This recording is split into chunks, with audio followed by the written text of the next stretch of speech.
I am Ethan Gregian. I am reading Of Mice and Men by John Steinbeck. Steinbeck, however you pronounce that. George said, "Guys like us have no family. They make a little steak and then they blow it in. They ain't got nobody in the world that gives a hoot in hell about 'em." "But not us," Lenny cried happily. "Tell us about now." George was quiet for a moment. "But not us," he said, because I got you and I got you. We got each other. That's what gives a hoot in hell about us," Lenny cried with a triumph. The little evening breeze blew over the clearing and the leaves rustled and the wind waves floated up on the green pool. And the shouts of men sounded again, this time much closer than before. George took off his hat. He said shakily, "Take off your hat, Lenny. The air feels fine."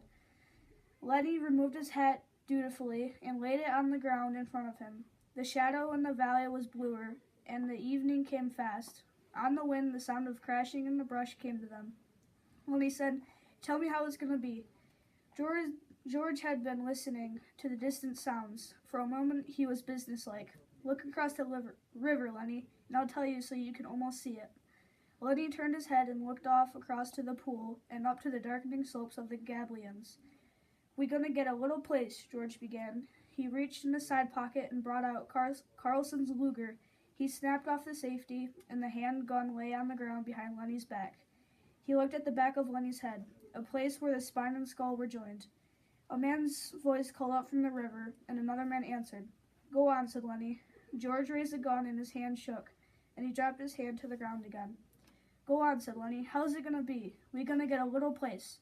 "We'll have a cow," said George, "and we'll have maybe a pig and chickens, and down on the flat we'll have a little piece of alfalfa." "For the rabbits," Lenny shouted.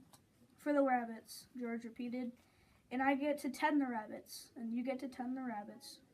Lenny giggled with happiness. "And live off the fat of the land." "Yes." Lenny turned his head. "No, Lenny, look down across the river like you can almost see the place." Lenny obeyed him. George looked down at the gun.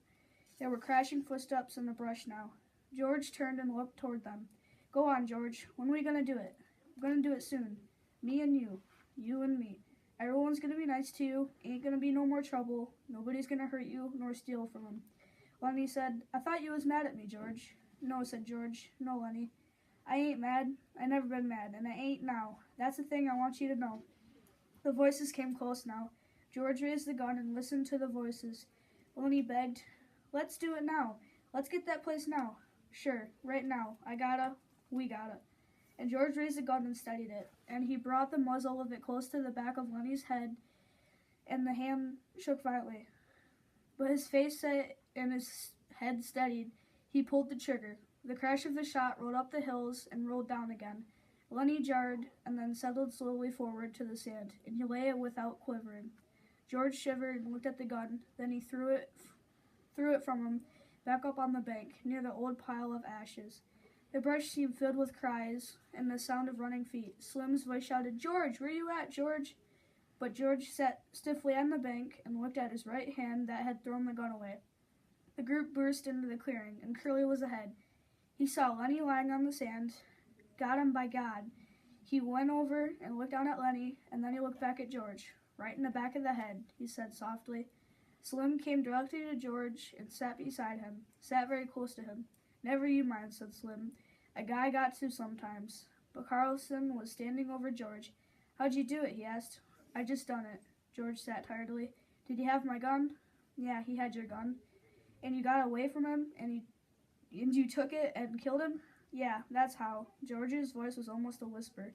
He looked steadily at his hand that had held the gun. Slim twitched George's elbow. "Come on, George. Me and you go in and get a drink." George let himself be helped to his feet. "Yeah, a drink." Slim said, "You had it, George. I swear you had it. Come on with me." He led George into the entrance of the trail and up toward the highway. Curly and Carlson looked after him, and Carlson said, "Now what the hell you suppose is eating them two guys?"